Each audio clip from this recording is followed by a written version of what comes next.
کاک بەختیار سڵاو لەبێت پێمان بڵێ تۆکاری هەڵواستنی ئەو پۆستەرەی پشتی خۆتەوە چییە؟ سڵاو لە ئێوەش دەست خۆش بەعزتان کێشا وڵی دیارە من چەند ساڵێکە چاخانەکەم بە ناوی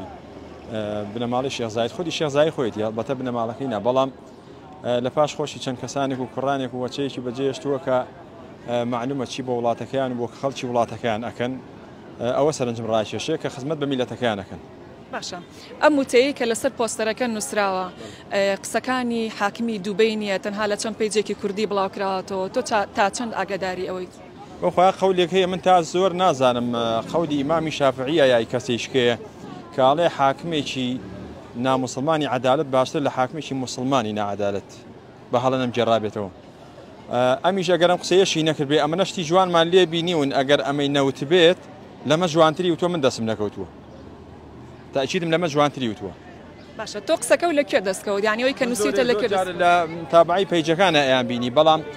هەمووشمان خۆ بەچای خۆمان بینیمانە کە سەردانی خەڵگەکەن لە ناو شارە کە سەردانی ئەو هاوڵاتیانەکەن کە کەم دەرامەت هەرچەنە کەم دەرامەتیان زۆر کەم ڕاستە لە هەموو شوێنێکی دنیا و لە سەردەمی سەحابەش و پێغەمبەری خوا سازم هەر فەقیر هەر هەبووە بەڵام خۆ بینیمانە کە ئەچێت سەردانی کابرایەکی کرێچیەکات